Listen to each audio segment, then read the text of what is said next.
दोनों में से गारंटी वाली और फाइनल अच्छी कौन सी? ਤੁਹਾਨੂੰ ਉਹਦੀ ਘੱਟ ਮਾਈਨਰ ਜੀ ਪਰੇਸ਼ਾਨੀ ਹੁੰਦੀ, ਉਹਦੇ ਰੇਟ ਦੀ ਸਟੇਬਿਲਿਟੀ ਇੰਨੀ ਜ਼ਬਰਦਸਤ ਹੈ ਕਿ ਡੀਐਚਏ ਦੀ ਜਿਹੜੀ ਮਾਰਕੀਟਿੰਗ ਟੀਮ ਇਹਨਾਂ ਨੇ ਪੂਰਾ ਫੋਕਸ ਰੱਖਿਆ ਹੁੰਦਾ ਆਪਣੇ ਰੇਟ ਦੇ ਉੱਤੇ। क्या बात है। एक साडा गरीब तबका है, ਹਾਂਜੀ वो कहंदे ने ਅਸੀਂ ਪੈਸਾ ਲਿਆਈਏ ਕਿੱਥੋਂ, ਹਾਂਜੀ ਤੇ ਜਿਹੜੇ ਅਮੀਰ ਤਬਕੇ ਨੇ ਉਹ ਕਹਿੰਦੇ ਨੇ ਅਸੀਂ ਪੈਸਾ ਲਾਈਏ ਕਿੱਥੇ। ਇਸੇ ਤਰ੍ਹਾਂ ਹੀ ਹੈ। ਬੈਰੀਆ ਜਿਹੜਾ ਹੈ ਨਾ, ਉਹ ਸਮਝ ਲਓ ਕਿ ਡੀਐਚਏ ਦੇ ਨਾਲ ਕੰਪੀਟੀਟਰ ਹੈ, ਬਾਕੀ ਸੁਸਾਇਟੀਆਂ ਤੋਂ ਬਹੁਤ ਅਪਗ੍ਰੇਡ ਹੈ। ਉਹ ਜਿਹੜਾ ਵੀ ਐਲਡੀਏ ਹਾਂ, ਚੱਲਦਾ ਇਸ ਤਰ੍ਹਾਂ ਉਹ ਜਾ ਕੇ ਉੱਥੇ ਵਿਚਾਰਿਆਂ ਨੂੰ ਉਹਨਾਂ ਅਫਸਰਾਂ ਦੇ ਪਿੱਛੇ ਪਿੱਛੇ ਫਿਰਨਾ ਹਾਂਜੀ, ਉਹ ਕੋਈ ਘਰ ਬਣਾ ਲਿਆ ਤੇ ਨਕਸ਼ੇ ਵਗੈਰਾ ਕੁਝ ਚੀਜ਼ਾਂ ਹੈ। ਖੁਆਰੀ ਉਨੀ ਹੁੰਦੀ। ਹਾਂਜੀ ਹਾਂਜੀ, ਲੇਕਿਨ ਡੀਐਚਏ ਨਾ ਆਪਣੇ ਰੇਟ ਨੂੰ ਬਿਲਕੁਲ ਮੁਨਜ਼ਮ ਤਰੀਕੇ ਨਾਲ ਲੈ ਕੇ ਚੱਲਦਾ, ਬੈਲੈਂਸ ਰੱਖਦਾ ਹੈ। ਜਿੰਨੇ ਬ੍ਰਾਂਡ ਔਰ ਜਿੰਨੀ ਫੈਸਿਲਿਟੀਆਂ ਮੌਜੂਦ ਨੇ ਨਾ ਡੀਐਚਏ 'ਚ, ਉਨੀਆਂ ਹੀ ਫੈਸਿਲਿਟੀਆਂ ਉਨੇ ਬ੍ਰਾਂਡ ਬੈਰੀਆ 'ਚ ਵੀ ਨੇ। वेरी गुड जी। अस्सलाम वालेकुम नाजरीन, मैं आपका ताहिर नौशाद और आप देख रहे हैं प्रोग्राम चाचा प्रॉपर्टी। चाचा प्रॉपर्टी से आज कुछ अहम सवाल पूछेंगे। चाचा प्रॉपर्टी जी, अस्सलाम वालेकुम। जी वालेकुम अस्सलाम। चाचा प्रॉपर्टी जी, दो सोसाइटी हैं, एक बहरिया और एक डीएचए। जी जी, आप ये बताएं कि दोनों में से गारंटी वाली और फाइनल अच्छी कौन सी है? ਜਿਹਦੇ ਕੋਲੋਂ ਰੁਪਏ ਨੇ ਨਾ, ਉਹ ਮੈਨੂੰ ਦੇ ਦਿਓ। ਮੇਰੀ ਤੇ ਖਾਹਿਸ਼ ਹੈ ਤੇ ਤੁਹਾਨੂੰ ਰੁਪਏ ਦੇ ਦੇਵੇ। ਹਾਂ, ਤੁਸੀਂ ਆਪਣੇ ਨਹੀਂ ਦੇਣੇ, ਉਹ ਤੇ ਲੈ ਕੇ ਦੇ। ਮੈਂ ਉਹਦੇ ਹੀ ਲੈ ਕੇ ਦਿਆਂਗਾ, ਤੂੰ ਆਪਣੇ ਕਿਉਂ ਲੈ ਕੇ ਦਿਆਂ? ਅੱਛਾ, ਜਿਹਦੇ ਕੋਲ ਰੁਪਏ ਨੇ ਨਾ, ਜੀ ਜੀ। ਇਹ ਕਨਫਿਊਜ਼ਨ ਉਹਨਾਂ ਨੇ ਪਾਇਆ ਸਾਨੂੰ।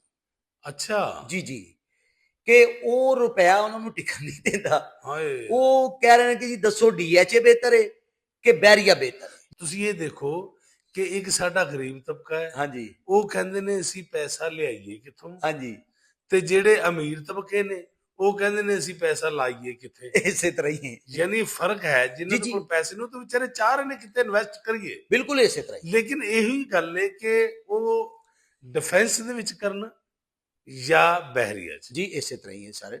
ਹੁਣ ਡੀਐਚਏ ਨਾ ਇੱਕ ਮੁਨਜ਼ਮ ਅਦਾਰਾ ਹੈ, ਠੀਕ ਹੈ, ਅਥਾਰਟੀ ਹੈ, ਤੇ ਜਿਹੜੀ DHA ਜੀ defence housing authority, defence housing authority. ਠੀਕ ਹੈ। वाह जी वाह। ਹਾਂ, ਇੱਕ ਅਦਾਰਾ ਹੈ। हाँ जी जी। ਔਰ ਜਿਹੜੀ ਬੈਰੀਆ ਟਾਊਨ ਹੈ ਨਾ, हाँ जी ਇੱਕ ਨਿੱਜੀ ਪ੍ਰਾਈਵੇਟ ਸੁਸਾਇਟੀ ਹੈ।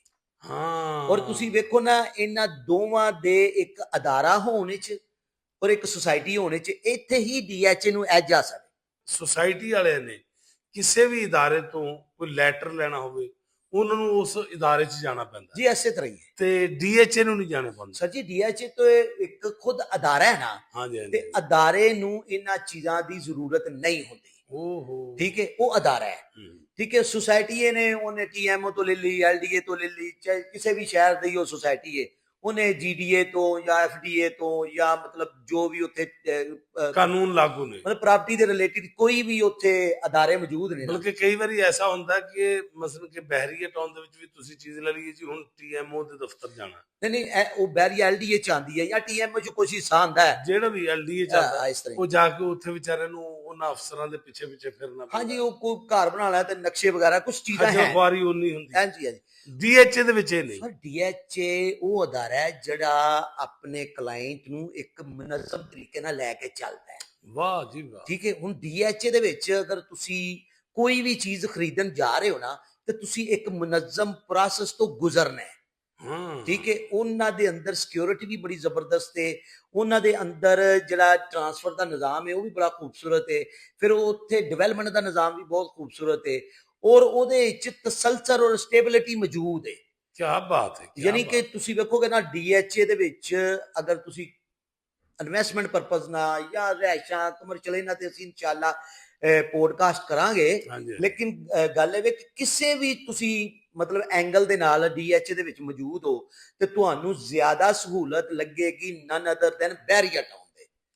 ਠੀਕ ਹੈ, ਬੈਰੀਆ ਟਾਊਨ ਇੱਕ ਪ੍ਰਾਈਵੇਟ ਸੁਸਾਇਟੀ ਹੈ, ਉਹਦੇ ਤੁਸੀਂ ਡੀਐਚਏ ਦਾ ਵੇਖੋ ਨਾ, ਡੀਐਚਏ ਦਾ ਕੋਈ ਵੀ ਚੀਜ਼ ਤੁਹਾਡੇ ਕੋਲ ਮੌਜੂਦ ਹੈ ਨਾ, ਤੁਹਾਨੂੰ ਉਹਦੀ ਘੱਟ ਮਾਈਨਰ ਜੀ ਪਰੇਸ਼ਾਨੀ ਹੁੰਦੀ, ਉਹਦੇ ਰੇਟ ਦੀ ਸਟੇਬਿਲਿਟੀ ਇੰਨੀ ਜ਼ਬਰਦਸਤ ਹੈ ਕਿ ਡੀਐਚਏ ਦੀ ਜਿਹੜੀ ਮਾਰਕੀਟਿੰਗ ਟੀਮ ਇਹਨਾਂ ਨੇ ਪੂਰਾ ਫੋਕਸ ਰੱਖਿਆ ਹੁੰਦਾ ਆਪਣੇ ਰੇਟ ਦੇ ਉੱਤੇ। ਕੀ ਬਾਤ ਹੈ। ਔਰ ਦੂਸਰੀਆਂ ਸੁਸਾਇਟੀਆਂ ਦੇ ਵਿੱਚ ਤੇ ਜ਼ਰਾ ਕੋਈ ਮੁਸ਼ਕਲ ਬਣ ਜਾਵੇ ਤੇ ਨਾਲ ਹੀ ਉਹ ਡਾਊਨਫਾਲ। ਹਾਂਜੀ, ਪਤਾ ਲੱਗਾ ਡੀਲਰ ਵੀ ਦੌੜ ਗਏ। ਤੁਸੀਂ ਵੇਖੋ ਨਾ ਡੀਐਚਏ ਦੇ ਅੰਦਰ ਲੋਕ ਸਕੈਮ ਦੇ ਜ਼ਿਆਦਾ ਨਹੀਂ, ਉਹਨਾਂ ਦੇ ਅੰਦਰ ਬਹਿ ਕੇ ਲੋਕਾਂ ਸਕੈਮ ਕੀਤੇ ਜਿੰਨੇ ਲੋਕਾਂ ਨੇ ਬੈਰੀਅਟੋਨ ਚ ਬਹਿ ਕੇ ਸਕੈਮ ਕੀਤੇ। ਠੀਕ ਹੈ, ਹੁਣ ਫਿਰ ਜਿਹੜਾ ਬੈਰੀਅਟੋਨ ਹੈ ਨਾ ਸਰ ਜੀ, ਉਹ ਚੂੰਕਿ ਇੱਕ ਪ੍ਰਾਈਵੇਟ ਸੁਸਾਇਟੀ ਹੈ, ਉਹਦੇ ਵਿੱਚ ਤੁਹਾਨੂੰ ਹਰ ਕਿਸਮ ਦੇ ਪਲਾਟ ਮਿਲ ਜਾਣਗੇ, ਯਾਨੀ ਸਸਤੇ ਤੋਂ ਸਸਤਾ ਵੀ ਲੱਭ ਜਾਏਗਾ, ਮਹਿੰਗੇ ਤੋਂ ਮਹਿੰਗਾ ਵੀ ਲੱਭ ਜਾਏਗਾ।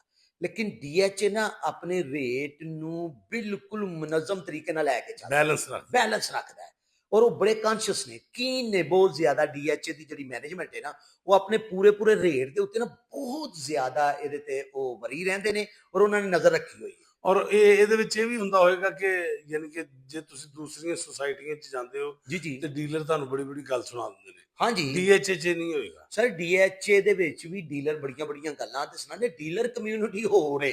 ਅੱਛਾ, ਯਾਨੀ ਉਹ ਡੀਲਰ ਦੀ ਤੇ ਨਾ ਤੁਸੀਂ ਜ਼ੁਬਾਨ ਫੜ ਸਕਦੇ। ਡੀਲਰ ਨੇ ਤੇ ਜ਼ਮੀਨੋ ਆਸਮਾਨ ਦੇ ਕਲਾਬੇ ਮਿਲਾਣੇ ਹੀ ਨੇ, ਉਹਨੇ ਤੇ ਚੀਜ਼ ਵੇਚਣੀ ਹੈ, ਉਹਨੇ ਤੇ ਤੁਹਾਨੂੰ ਘਰ ਬੈਠੇ ਬੰਦੇ ਨੂੰ ਜੰਨਤ ਵਿਖਾਣੀ ਹੈ। ਮੈਂ ਕਹਿੰਦਾ ਜੀ ਇਹੋ ਜਿਹੇ ਭੋਲੇ ਲੋਕ ਸਾਡੇ ਪਾਕਿਸਤਾਨ ਦੇ। ਬਹਿਰੀਆ ਜਿਹੜਾ ਹੈ ਨਾ, ਉਹ ਸਮਝ ਲਓ ਕਿ ਡੀਐਚਏ ਦੇ ਨਾਲ ਕੰਪੀਟੀਟਰ ਹੈ, ਬਾਕੀ ਸੁਸਾਇਟੀਆਂ ਤੋਂ ਬਹੁਤ ਅਪਗ੍ਰੇਡ ਹੈ।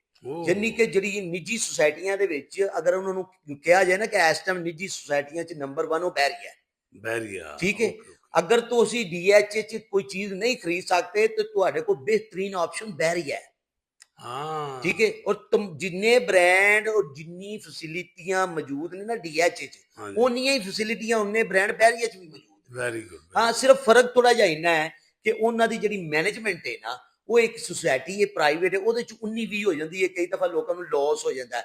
ਡੀਐਚਏ ਆਪਣੇ ਜਿੰਨੇ ਵੀ ਕਲਾਇੰਟ ਨੇ ਉਹਨਾਂ ਦੀ ਪੂਰੀ ਦੇਖਭਾਲ ਕਰਦਾ ਹੈ। ਅੱਛਾ, ਹੁਣ ਬਹਿਰੀਆ ਦੇ ਵਿੱਚ ਤੁਸੀਂ ਪੈਸੇ ਲਾ ਲਿੱਤੇ ਨੇ, ਔਰ ਤੁਸੀਂ ਇਸ ਗੱਲੋਂ ਵੀ ਸੇਫ ਹੋ ਬਹਿਰੀਆ ਚ ਕਿ ਤੁਹਾਡੇ ਬਹਿਰੀਆ ਦੇ ਜਿਹੜੇ ਕੰਪੀਟ ਕਰਨ ਵਾਲੀਆਂ ਚਲੇ ਉਹਦੀਆਂ ਮੱਦੇ ਮੁਕਾਬਲ ਜਿਹੜੀਆਂ ਸੁਸਾਇਟੀਆਂ ਨੇ ਨਾ, ਉਹ ਅੱਜ ਤੱਕ ਬਹਿਰੀਆ ਨੂੰ ਕਿਸੇ ਵੀ ਸ਼ੋਬੇ ਚ ਡਿਫੀਟ ਨਹੀਂ ਕਰ ਸਕੀਆਂ। यानी कि निजी सोसाइटियां का अगर आइडियल समझा जाए ना तो बहरिया है, वो बहरिया है। और अगर अदारियां च अगर कोई मेरा एक दोस्त ने बहरिया ਦੇ ਵਿੱਚ ਹੀ ਉਹ ਕਹਿੰਦੇ ਸਾਨੂੰ ਬਾਹਰ ਕਹਿੰਦੇ ਪਤਾ ਹੀ ਨਹੀਂ ਲੱਗਦਾ, ਸਾਡਾ ਨਹੀਂ ਦਿਲ ਕਰਦਾ ਕਿ ਅਸੀਂ ਬਾਹਰ ਕੋਈ ਪਲਾਟ ਲਈਏ ਜਾਂ ਕੋਈ ਚੀਜ਼ਾਂ, ਉਹ ਪਲਾਜ਼ੇ ਬਣਾ ਕੇ ਵੇਚਦੇ ਨੇ। ਹਾਂਜੀ, ਤੇ ਉਹ ਕਹਿੰਦੇ ਸਾਨੂੰ ਇੱਥੇ ਹੀ ਮਜ਼ਾ ਆਉਂਦਾ ਕਿਉਂਕਿ ਇੱਥੇ ਦੋ ਨੰਬਰੀ ਨਹੀਂ ਹੈਗੀ। ਸੱਚੀ ਦੇਖੋ ਨਾ ਕੈਸੀ ਗੱਲ, ਅੱਛੀ ਗੱਲ ਹੈ। ਲੇਕਿਨ ਤੁਸੀਂ ਵੇਖੋਗੇ ਨਾ, ਅਸੀਂ ਹੁਣ ਕਰ ਰਹੇ ਹਾਂ ਡੀਐਚਏ ਔਰ ਬਹਿਰੀਆ ਦਾ ਕੰਪੈਰੀਜ਼ਨ। ਹੁਣ ਜਿਹੜਾ ਡੀਐਚਏ ਦਾ ਬਿਲਡਰ ਹੈ, ਜਿਹੜਾ ਡੀਐਚਏ ਚ ਪ੍ਰੋਜੈਕਟ ਬਣਾ ਕੇ ਵੇਚਦਾ ਹੈ, ਤੁਸੀਂ ਇਹ ਇਮੇਜਿਨ ਕਰੋ ਕਿ ਡੀਐਚਏ ਦੇ ਬਣੇ ਪ੍ਰੋਜੈਕਟ ਬਣਨ ਤੋਂ ਪਹਿਲਾਂ ਵਿਕ ਜਾਂਦੇ ਨੇ। ਯਾਨੀ ਕਿ ਇੰਨਾ ਉਹਦੀ ਕਲਾਇੰਟੇਜ ਹੈ। ਔਰ ਓਵਰਸੀਜ਼ ਨੂੰ ਅਗਰ ਦੋਵੇਂ ਹੀ ਅੱਛੀ ਹਾਲਤ ਵਿੱਚ, ਮੁਲਕ ਦੀ ਖੁਸ਼ਹਾਲੀ ਹੋਵੇ ਔਰ ਬਿਲਕੁਲ ਅੱਛਾ ਹਾਲਤ ਹੋਵੇ, ਅਗਰ ਡੀਐਚਏ ਔਰ ਬਹਿਰੀਆ ਦੋਵੇਂ ਦਿੱਤੇ ਜਾਣ ਨਾ, ਤੇ ਓਵਰਸੀਜ਼ ਡੀਐਚਏ ਦੀ ਤਰਫ ਮਾਇਲ ਹੋਏਗਾ। ਯਾਨੀ ਇਸ ਗੱਲ ਦਾ ਮਤਲਬ ਇਹ ਹੈ ਕਿ ਅਗਰ ਕੋਈ ਵੀ ਨਾਜ਼ਰੀਨ ਤੁਸੀਂ ਡੀਐਚਏ ਜਾਂ ਬਹਿਰੀਆ ਦੇ ਵਿੱਚ ਪਲਾਟ ਲੈਣਾ ਹੋਵੇ ਤੇ ਤੁਸੀਂ ਬੇਫਿਕਰ ਹੋ ਕੇ ਲੈ ਸਕਦੇ ਹੋ। ਹਾਂਜੀ ਹਾਂਜੀ, ਦੋਵਾਂ ਚ ਨਿੱਜੀ ਸੁਸਾਇਟੀ ਵੱਲੋਂ ਬਹਿਰੀਆ ਟਾਊਨ, ਹਾਂ, ਔਰ ਇਦਾਰੇ ਦੇ ਤੌਰ ਤੇ ਅਗਰ ਦੇਖਿਆ ਜਾਵੇ ਤੇ ਡੀਐਚਏ। ਅਗਰ ਤੁਸੀਂ ਕਿਧਰੇ ਵੀ ਕੋਈ ਪਲਾਟ ਇਹਨਾਂ ਦੋ ਜਗ੍ਹਾ ਤੇ ਲੈਣਾ ਹੋਵੇ ਤੇ ਕੌਨਫੀਡੈਂਸ ਨਾਲ ਲਵੋ, ਔਰ ਦੂਸਰੀਆਂ ਸੁਸਾਇਟੀਆਂ ਜਿੰਨੀਆਂ ਵੀ ਨੇ ਉੱਥੇ ਤੁਹਾਡੇ ਕੋਲ ਇੱਕ ਵਕੀਲ ਹੋਣਾ ਵੀ ਬੜਾ ਜ਼ਰੂਰੀ ਹੈ। ਹਾਂਜੀ ਹਾਂਜੀ, ਠੀਕ ਹੈ ਨਾ ਜੀ। ਇਸ ਕਰਕੇ ਤੁਸੀਂ ਨਾਜ਼ਰੀਨ ਇਹ ਜ਼ਰੂਰ ਦੇਖਣਾ ਕਿ ਜਦੋਂ ਜਿੱਥੇ ਵੀ ਇਨਵੈਸਟਮੈਂਟ ਕਰ ਰਹੇ ਹੋ, ਉਸ ਦੀ ਬੈਕਗਰਾਉਂਡ ਦੇਖਣੀ ਹੈ ਕਿ ਇਹਨਾਂ ਦਾ ਬੈਕਗਰਾਉਂਡ ਕੀ ਹੈ, ਇੱਥੇ ਮਿਸਟੇਕ ਹੋਣੀ ਹੈ ਜਾਂ ਨਹੀਂ। ਸਾਡੇ ਪ੍ਰੋਗਰਾਮ ਨੂੰ ਵੇਖਦੇ ਰਹੋ, ਲਾਈਕ ਕਰਦੇ ਰਹੋ, ਔਰ ਦੁਆਵਾਂ 'ਚ ਯਾਦ ਰੱਖੋ। Thank you, Allah Hafiz.